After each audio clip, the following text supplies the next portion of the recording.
Welcome to the Running Network Show. Join us each time as we explore the people, the places, and the events that shape our great sport. Hi, we're here with Bart Yasso, who's one of the speakers at tonight's pasta dinner at the Toronto Marathon. And Bart, you're famous for a couple of things, one of which is the Yasso 800s. This tell people how that came about? Yes, Jenny, it's quite simple. I always hear that it was invented by a Russian scientist, and I hear, this doctor invented Yasso 800s, but it's actually not true. It was named after me by M.V. Burfoot, our executive editor at Runner's World. It's a simple workout, 10 800 meters with a 400-meter recovery in your marathon time. So if you want to run a 3-hour marathon, you do your 800 meters in 3 minutes. The two times correlate. And I find it works for about 90% of the people in the country that do marathons. It's kind of a barometer to see what kind of shape you're in, but it works for a lot of people, and it's also a tough workout.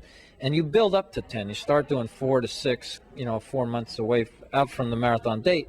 Build up to 10 as a key workout about 3 weeks prior to the race. How did you happen to think of it? The reason it came to me, it was luck. I just happened to do 10 800 meters before the first marathon I ran, which was over 25 years ago.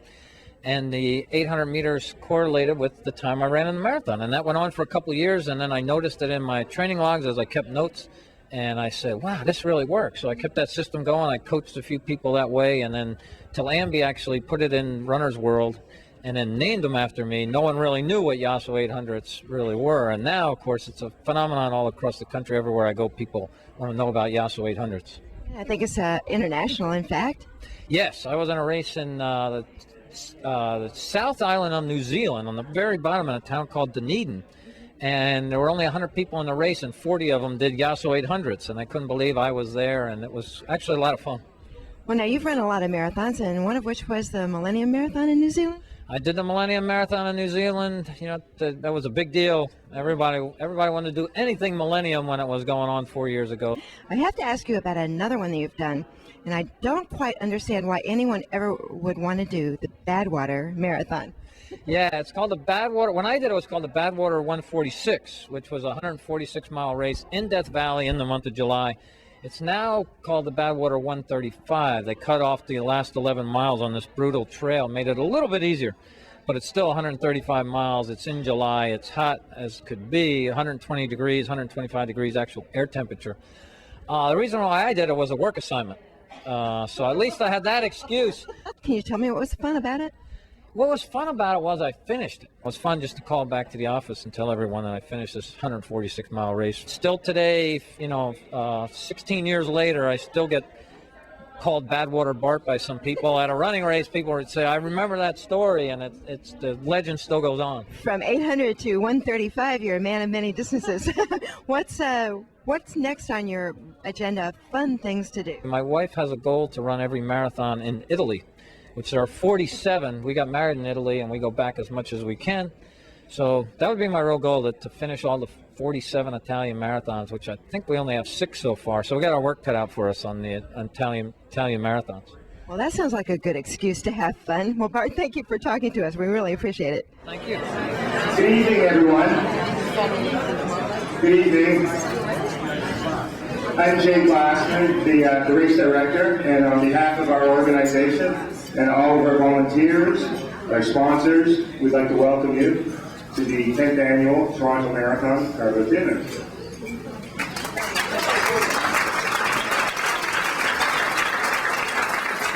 Thank you. All of our volunteers have been working very hard today on the course and out on the course and in here as well, the registering people.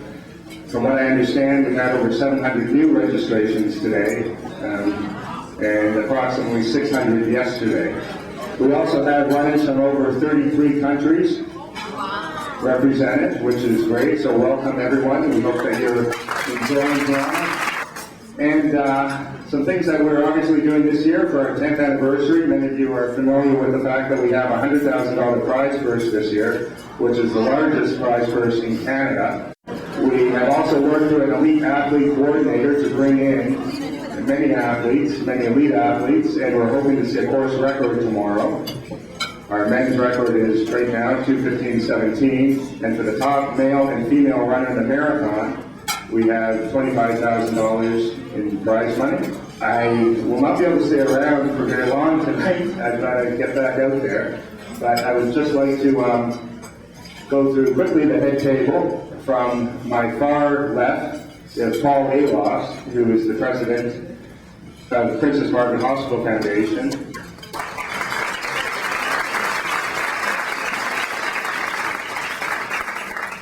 Princess Margaret has been our primary sponsor since we started in 1995. And since that time, we have raised over $1.5 million for the hospital. Beside Paul, we have Bart Yasso, a running guru.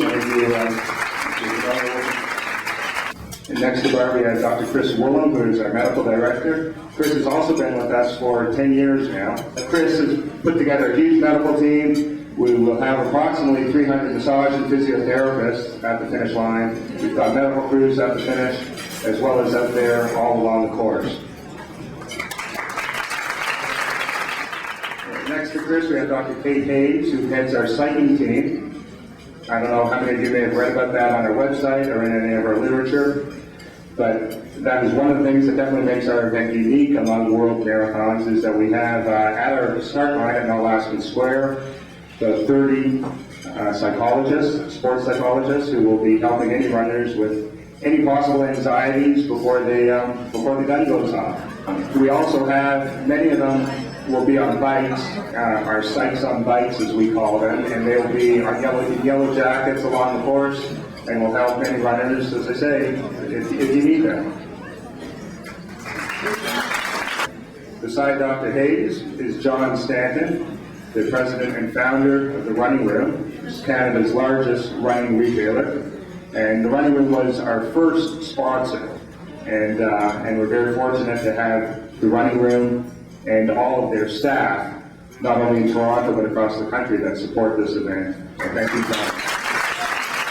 And your MC for this evening is Anne Burpay from Chum, which is our radio sponsor. They will be there at the finish line tomorrow, doing a live remote, and I've got to fly. But first, I'd just like to thank all of you again for showing your support and coming out, and I wish you the best tomorrow, and we'll see you at the finish line.